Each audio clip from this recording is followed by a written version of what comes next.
Predstavniki gasilske olimpijade v Celju na sprejemu pri celjskem županu Bojanu Šrotu. V Rogaški Slatini na ogled najpomembnejši projekti obdobja 2018-2022. Letošnji prejemnik Zlatnika poezije je Iztok Osojnik. Sara Čopar postala mladinska evropska podprvakinja. Spoštovane gledalke, cenjeni gledalci, lepo pozdravljeni, spremljate dogodke dneva na televiziji Celje. Udeleženci gasilske olimpijade so prva 2 dneva v Celju posvetili treningom in pripravam na tekmovanja, ki se bodo začela v četrtek. Celjski župan Bojan Šrot je na celjskem Starem gradu pripravil sprejem za predstavnike Mednarodne in Slovenske gasilske zveze ter organizatorje olimpijade v Celju. Celjski župan Bojan Šrot je na Starem gradu Celje pripravil uradni sprejem za predstavnike izvršnega odbora Mednarodne organizacije gasilskih in reševalnih služb CTIF, Gasilske zveze Slovenije in ostalih predstavnikov gasilskih organizacij. To je gesta gostoljubnosti, ki je običajno na začetku tako velikega dogodka, da se povabi tako visoke predstavnike Gasilske zveze Slovenije, ki so organizatorji tega velikega dogodka, in pa seveda vse goste iz CTIF-a, ki bodo v teh dneh imeli tudi skupščino te svetovne gasilske organizacije.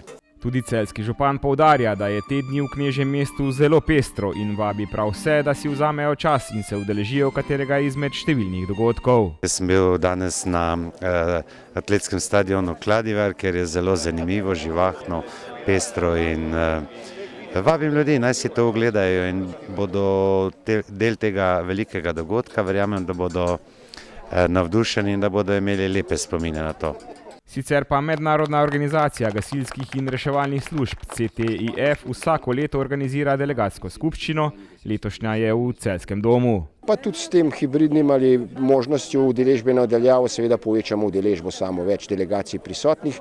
Udeležijo se ga predsedniki nacionalnih odborov, to so ponavadi kar predsedniki gasilskih zvez, tako bo z nami podpredsednik Gasilske zveze Francije, predsednik Gasilske zveze Nemčije, Avstrije. Skratka, zelo eminentna udeležba gasilska, kjer seveda bomo v enem dnevu speljemo to skupščino. Na letošnjih igrah so prisotni tudi posebni gostje iz Senegala in v CTIF-u upajo, da bodo postali prva država iz Afrike, ki se bo pridružila tej mednarodni organizaciji, katere mimogrede predsednik je Slovenec. Tako da upam, da sem optimist, seveda, da bomo organizacijo tudi povečali v prihodnje, interes je velik.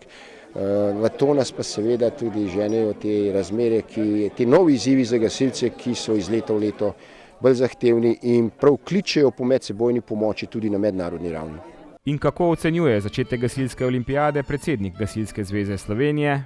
Moram reči, da sem presenečen in hkrati navdušen in potolažen, da po 4 letih priprav pravzaprav smo tako uspešno tudi začeli.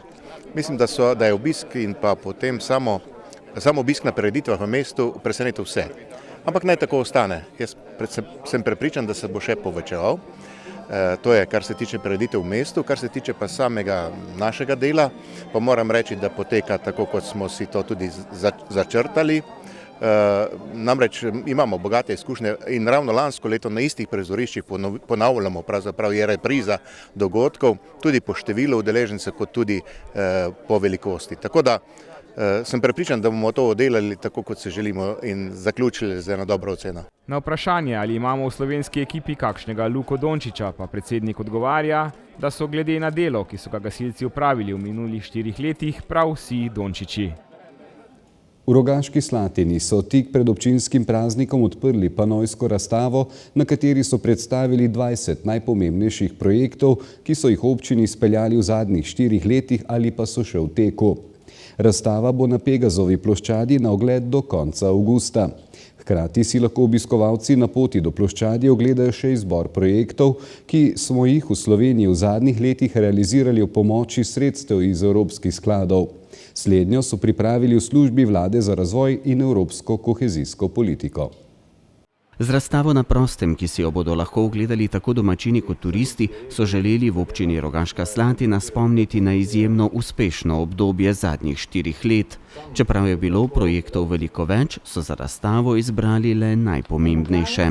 Naredili smo analizo upravljenega dela v tem mandatu in ugotovili, da imamo kaj za pokazati. In zato smo se odločili, da predstavimo 20 top projektov po našem mnenju, ki so bili izvedeni, oziroma 5 od teh 20 je v zaključni fazi dokončanja, in zato smo se odločili, da te projekte tudi predstavimo na Pegazovi ploščadi.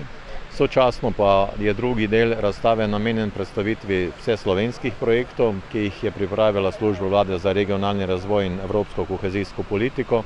In s tem želimo najprej predstaviti domačinom, kaj smo realizirali, predvsem pa tudi gostom, ki bodo v večjem številu ponovno prišli v Rogaško Slatino v letošnjem letu. Lokacija razstave ni naključna, ampak je na enem od najbolj obljubljenih delov samega ožjega mestnega središča na Pegazovi ploščadi in na povezavi med Pegazovo in Evropsko ploščadijo, kjer je priložnost, da se lahko vsakdor želi tudi nekoliko poglobi v posamezen projekt. In katere projekte so v občini uvrstili med top 20 v obdobju od leta 2018 do danes? Med temi, po mojem mnenju, sodi poslovni center Vrelec, pa Bobrov center, pa neprofitna stanovanja v Spodnji Kostrevnici. Na cestni infrastrukturi je kar nekaj investicij, tako v mestu kot tudi na obrobju ali pa na podeželju. Mogoče izpostavim še trojček projektov, ki je v izgradnji, oziroma 2 od njih, od teh sta v zaključni fazi ob vstopu v mesto, torej gradimo nadhod Sonce, centralno parkirišče Park and Ride in pa razgledni stolp Kristal. Prva 2, torej nadhod in pa parkirišče, bosta zaključena do septembra letošnjega leta in tudi predana svojemu namenu. To pa pomeni, da bo obiskovalec Rogaške ali pa domačin lahko prispel na centralno parkirišče, si sposodil kolo in s kolesom šel preko nadhoda v dvigala in prišel direktno na zgrajeno kolesarsko omrežje, kar je po mojem neke vrste novost v slovenskem prostoru, že večkrat in več kje videno v Evropi, in mislim, da je to neke vrste dodana vrednost v izgledu in promocije turistične destinacije Rogaška Slatina. Projekte so uspeli realizirati tudi ob pomoči evropskih in državnih sredstev. Pri pridobivanju dodatnega denarja, s katerim so obogatili občinski proračun, so bili v zadnjem obdobju izjemno uspešni. Mi smo naredili analizo tudi izvedenih projektov, ki so financirani ali sofinancirani iz različnih skladov, bodisi evropskih, državnih, direkcij ali pa kakšnih drugih dodatnih virov. In ta analiza je pokazala, da smo realizirali 36 projektov, ki so vsi podprti z temi dodatnimi viri. Vrednost teh projektov znaša 26 milijonov evrov in za realizacijo le-teh smo uspeli pridobiti 16 milijonov evrov dodatnih sredstev. Za ponazoritev pa naj še navedem, da znaša letni proračun občine brez dodatnih virov dobrih 11 milijonov evrov. Razstavo so odprli s krajšo otvoritveno slovesnostjo, v Rogaški Slatini pa se že pripravljajo na osrednjo prireditev o prazniku občine, ki bo ta petek.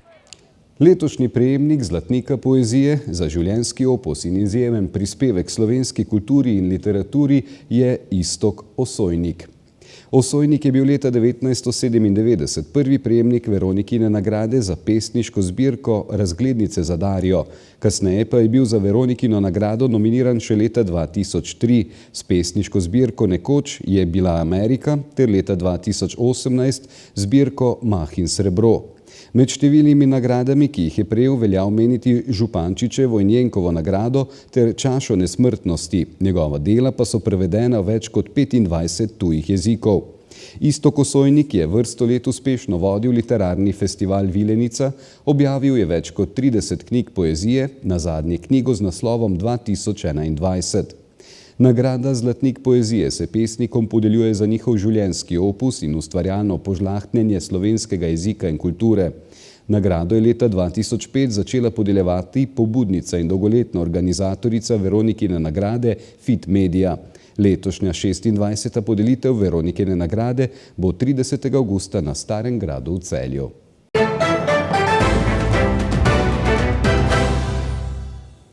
Celjska plezalka Sara Čopar je v nemškem Augsburgu postala mladinska evropska podprvakinja. Potem, ko je mladinski kategoriji v lanskem letu osvojila zlato odličje, se je letos okitila še s srebrno medaljo. Čoparjeva tako nadaljuje serijo izjemnih rezultatov na velikih tekmovanjih.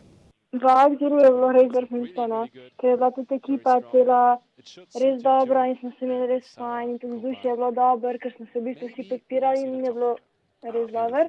Zdaj, s svojim plezanjem sem kar zadovoljna, zato ker sem v vseh 3 rundah, torej in v kvalifikacijah in polfinalu in finalu sem v bistvu pač pokazala vse, sem dala vse od sebe. In tudi v bistvu v plezanju sem res uživala in to mi je v bistvu najbolj pomemben. Sem pa zaradi vodstva v kvalifikacijah in polfinalu imela tudi tak cilj za pozno na koncu za finale, ker sem ga pa za las grešila in na začetku sem bila v bistvu malo razočarana glede tega. Sam po drugi strani je pa drugo mesto na Evropskem prvenstvu, pač vrhunski rezultati in sem bila pa na koncu v bistvu res vesela s celotno tekmo. Pred Saro Čopar je v tej sezoni še nekaj pomembnih tekmovanj. Najpomembnejši bo zagotovo nastop na svetovnem mladinskem prvenstvu, na katerem bo branila naslov mladinske svetovne prvakinje, ki ga je v lanski sezoni osvojila v Rusiji. Zdaj je še pred mano nekaj svetovnih pokalov, zdaj glih v bistvu ta vikend je svetovni pokal v Briansonu in pol je pa še mladinsko evropsko prvenstvo v balvanih. Pol pa v bistvu že svetovno mladinsko prvenstvo. V bistvu pri članski konkurenci je v bistvu letos res bil cilj, da se udeležim čim več tekem, da dobim čim več izkušenj, ker je to v bistvu moje prvo leto, ko sem pač zares začela tekmovati v članski konkurenci in da v bistvu na vseh tekmah pač odplezam, tako znam in dam vse od sebe. In pa seveda še domači svetovni pokal v Kopru, ko je pa 2. in 3. septembra. Zdaj na svetovnem prvenstvu bom v bistvu mogla braniti naslov od lanskega leta. Tako da imam kar visoke cilje in želje in upam, da mi bo ratalo. Čeprav je stara šele 17 let, je letos že nekajkrat dobila priložnost tudi na članskih tekmah. Prehod iz mladinske v člansko kategorijo je v športu kot po pravilu najtežji, s čimer se sooča tudi članica celjskega kluba Matica. V bistvu meni je to res težko, zato ker letos imam res čisto natrpan urnik, ker imam tekmujem in za mladince in za člane in v bistvu tekem torej enkrat več. Sem pa v bistvu res vesela, da sem dobila že letos priložnost, da hodim na tekme s člani in v bistvu to vzemam tak neko na pozitivno stran, da dobim čim več izkušenj in to, da se pa bom lažje tudi soočala s tremo pa z vsem. Se pa pozna razlika, je res na članskih tekmah je res veliko težji in tekma v bistvu na res visokem nivoju, tako da je kar razlika, pa je kar težko, sam je dober, res je dober.